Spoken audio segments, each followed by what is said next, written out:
World Environment Day is celebrated every 5th day of June every year. It is the United Nations principal vehicle for encouraging awareness and action for the protection of our environment. First held in 1974, it has been a flagship campaign for raising awareness on emerging environmental issues. World Environment Day is the UN's most important day for encouraging worldwide awareness and action for the protection of the environment. Each World Environment Day is organized around a theme that focuses attention on a particular pressing concern.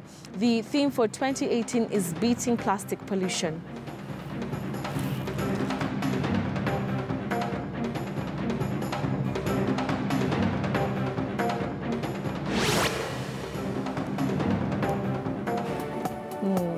All right, welcome back to News Center. Thank you for staying with us. Remember also, the World Environment Day is our focus, and it's also the point of our Twitter poll this morning. We're asking you, today being the World Environment Day on News Center here, we're asking you, are we doing enough to manage plastic pollution in our oceans? That's our question today. Are we doing enough to manage plastic pollution in our oceans? We'd like to hear your thoughts on this one. Hashtag is KTN News Center, or you can tweet me directly at Betty M. Kialo. All right, Felix Moniki here just to sample a number of tweets. You say, nope, vendors are still using them like there is no ban. Of course, that's alluding to the plastic ban that came into effect a couple of months ago. And I'd like to continue hearing your thoughts on this one. Continue to tweet me at Betty M. Kialo or use the hashtag KTN News Center. All right, now let's continue with our coverage. And a family in Nairobi's Eastlands has recorded a statement at Jogo Police Station following an alleged attempt rape case at Moi Girls School. KTN News crime and investigative reporter Hussein Mohammed spoke to the victim and her mother. Take a look. Mwanafunzi huyu ambaye tumemficha ni wa shule.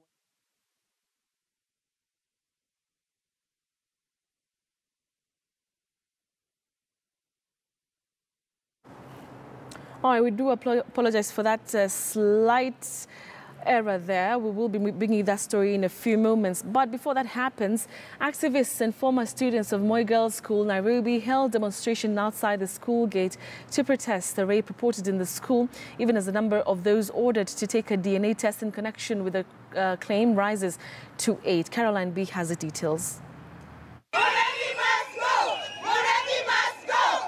A demonstration of anger and pain. These women are demanding for answers from the school's administration as to what could have happened on the night of Saturday. They are astonished as how someone could access the school's premises, let alone the dormitories.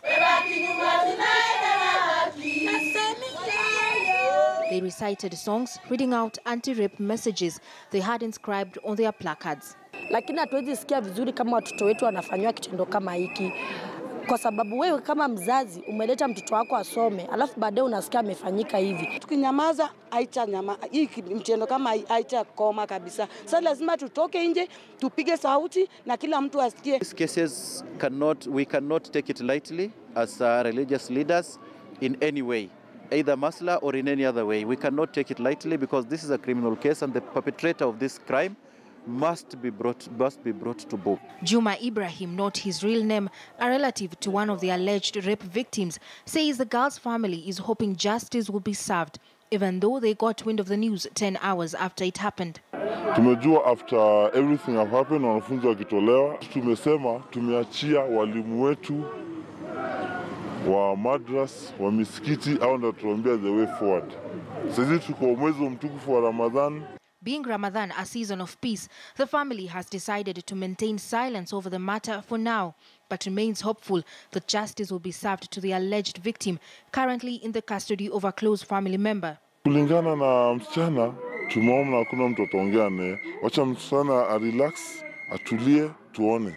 Mpaka tuone next move. Hatuwezi kimbia hapa na hapa kwenda nini msichana. Lazima tuone, tumpatie time. Relax mind yake, kwa sababu msichana kufikiria anataka nile friendly, watu wakae naye friendly, wacheke naye, wazungumze naye, wamweke happiness to that side. As investigations continue, detectives spent the better part of the day in the school. Security officers guarded the premises, only opening the gate when necessary. A vehicle from the government chemist charged with carrying out DNA tests made its way into the school. So far, 8 male staff members have been ordered to undergo a DNA exam in connection with the rape case. These women, some of them being victims of rape, have one message to pass out: that no other incident like the one reported here at Moi Girls should ever happen in any school and to any other girl.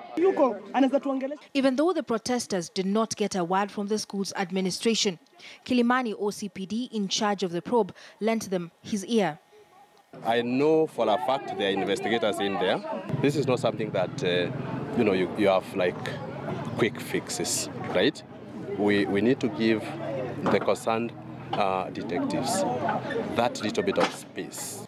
The students will resume classes in a week after it closed Sunday to allow for intense investigations. Meanwhile, the Ministry of Education and the school's management are working on beefing up security in the school. Caroline B, KTN News. Right now, moving back to that story that we highlighted in a few moments, a family in Nairobi's Eastlands has recorded a statement at Jogoo Police Station following an alleged attempt rape case at Moi Girls School. KTN News crime and investigative reporter Hussein Mohammed spoke to the victim and her mother. She strolls in deep thought. She is in depression. This is a student of Moi Girls High School here in Nairobi. Her story is one of discomfort and absolute trauma. She accuses a cook at the school of attempted rape. There, he came, pushed us and closed the door. So we asked him why he was doing this, and he started telling us that he wanted a academe, and we told him that if you want a girlfriend, you'll have to look for one outside, because here the educated girls, they can't come to flirt with the cook. And he asked us, what do educated men? That they went to look for water. Then the lights were switched off by the cook. We had to ask the cook why he had to switch off the lights. Then we actually, asked the girl, were you raped? We constantly continued to ask her, were you raped? She said, no, I was not raped. He tried to push me.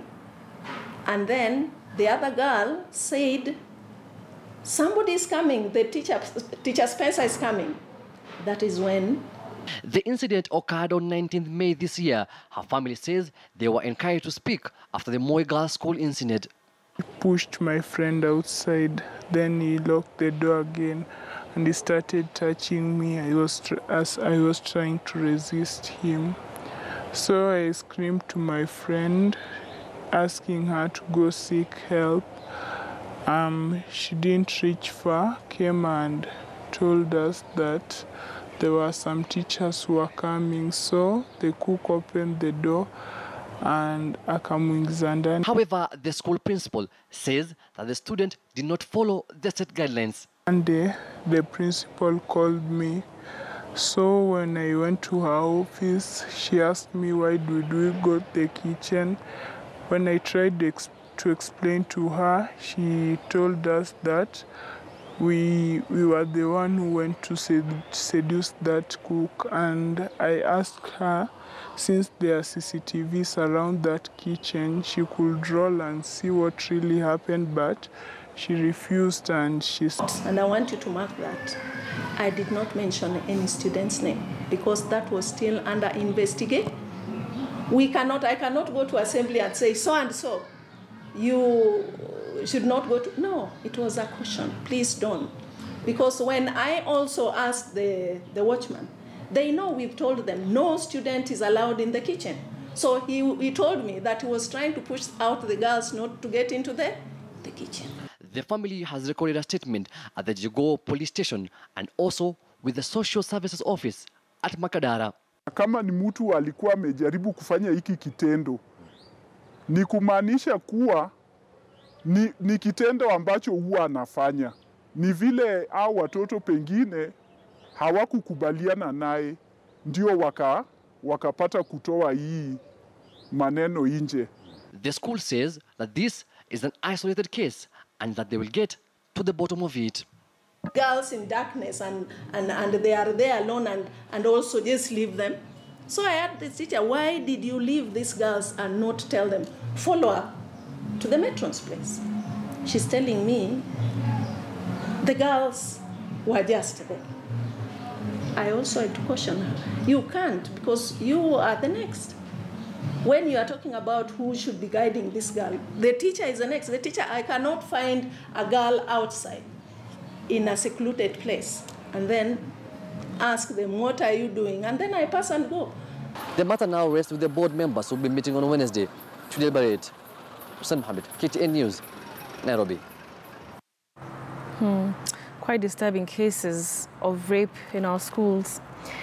All right, let's now move on. And with a muzzled civil society after a state crackdown in the run-up to the last general election, and now an opposition in disarray following the Uhuru Raila handshake, there has been concern that there is no one to check the executive. But is this the beginning of the end of the opposition in the country? Chris Thyro reports. To embrace. The truce between President Uhuru Kenyatta and opposition leader Raila Odinga may have cooled political temperatures in the country after a hotly contested presidential election last year. The speakers! But given that the executive enjoys majority support in parliament, the move has put on the spot the role of the opposition in keeping the government in check. And the vigor exhibited by opposition members before seems to have fizzled out. It's very dangerous for a country to operate without opposition, because at the end of the day, who will oversight the government? And therefore, I feel like right now, we need to have a very strong opposition in parliament. We want to see every member of parliament playing a role in terms of oversighting the executive. We want to see motions, we want to see bills coming to the House, we want to see members who are discussing these issues openly. We are not joining Jubilee. We are distinct. We are working together as a country to bring the country together. While the opposition has previously been credited with unearthing some of the biggest corruption scandals, there are fears that the government may have an upper hand, thus affecting the opposition's watchdog role. When the opposition raised the red flag on certain corrupt individual, those of us who are in government, we used to defend and say, no, there's no corruption taking place. But now we have a unity in the war against corruption. The war against corruption now is very serious, and I think the handshake is the reason why it is now being fought at a bigger level. I think they agreed to bring this country together. And one way of bringing this country together is to appreciate each leader. The president is the president of the Republic of Kenya, and we now appreciate him, we recognize him, and we support him. Kenya's undisputable opposition leader now appears to assume a new role with the blessings of the Jubilee government. Last week, the opposition leader held a meeting with South Sudan President Salva Kiir in South Sudan in what is touted to be his role as an African Union special envoy and an official representative of Kenya in the negotiations to end civil strife in the troubled country. Raila's diplomatic capacity has been recognized internationally. This is not the first time that Raila is getting involved in mediation, especially in areas where there are conflicts. You remember even in Ivory Coast. I'm not against the handshake. It's good for peace and development. But peace and development does not mean that you don't check the government. It means that everyone should perform his or her duties. The other three NASA principals, Kalonzo Musyoka, Musalia Mudavadi and Moses Wetangula, seem to have retreated to the drawing board as they plot on their next political move. The three have been kept in the dark on the details of the agreement between the president and the opposition leader. He called me Kimuntu Muguruki. In the wake of the new working relationship between the president and the opposition leader Raila Odinga, the opposition seems to have lost its vigor in their role on oversight. Well, will this work for or against, especially in the fight against graft? The jury is out there. Chris Thyro, KTN News in Parliament. Obviously, interesting times to live in here in Kenya. All right, we now want to take a look at what's trending with my colleague Tandiwe Yego before we take a short commercial break. Tandiwe, what's trending? What are people talking about online? Good morning, Betty. You are looking absolutely lovely in pink. And of course, to start us off today, it's hashtag World Environment Day. As you know, this is a celebration that is held across the globe. And moving it a bit closer to home, it is estimated by the Ministry of Natural Resources and Environment that about 50 million plastics are used annually. And we've come a long way as a country with last year's ban of the use of plastic bags. And if you feel that this is something that is actually helping in the reduction of pollution, please tell us, how do you feel about this? Is it effective? Is the government doing enough to reduce the pollution that is happening currently in the country? Our next story is going to be hashtag Oprah. She just accomplished something amazing, something wonderful in history, something that Black people are really celebrating her for. We're going to take a look at that. And then the next story is going to be the Moi Girls saga, which is still ongoing. People are still talking about it on Twitter, the outrage that it's causing. We have more updates and we're able to fill you in on more of what's going on. So let's begin and let's start off with the Moi Girls again. The scandal is still continuing. And let's look at our first tweet. I support girls being moved en masse from this school. I discovered today that I have a little cousin in Form 1 there, but school transfers are so expensive. That is very true, time-wise and money-wise. So this adds more trauma to parents that Moi Girls and the ministry should honestly pay for. Moving on to our next tweet. If your first response to rape allegations at Moi Girls Nairobi is they're lying, you are a part of rape culture. It is very true. The blame is always put on the victims. And there is still another level of cruelty with people running through the logistics of the situation to blame the Moi Girls students for not screaming, for not defending their friend. The principal was actually quoted as telling them they had failed to be their sister's keeper. As you know, there were demonstrations by students and parents outside the school demanding that the principal be removed from her office. Moving on to the next story, we're moving into Oprah. Oprah was this week awarded with an exhibit at the National Museum of African American History and Culture, and this is a fantastic achievement, especially for the Black community, and she's one of the biggest donors of the museum. She's donated about $21 million. She's the biggest individual donor. And this exhibit is just going to focus on Oprah and her achievements in the journalism industry and what she's been doing in entertainment and all her accomplishments and achievements. This is definitely something to be celebrated. Moving on to World Environment Day. This is a challenge to all of us to make sure that we are actively participating in the fight against pollution. And the theme this year is beating plastics. And as I've told you before, the use of plastics in Kenya is about 50 million plastics annually. And with the ban of plastic bags, it has been effective in helping to reduce pollution. And also, the thing that needs to be focused on is waste disposal and management as opposed to the disposal of plastics. And that's all we have for today on What's Trending. Yo, Oprah. Yes, Oprah is doing big things. Is she ever not winning, Betty? Yeah, Oprah is winning. I'm telling you, I want to be Oprah when I grow up. I know, me too. Okay, I'm grown a bit, but, you know, thank you very much, Tandiwe. See you later. See you, Betty. All right, so we'll take a short commercial break right now. We're coming back to continue with our coverage. Remember that we have still 1 more hour to go, so don't go away. We'll be right back.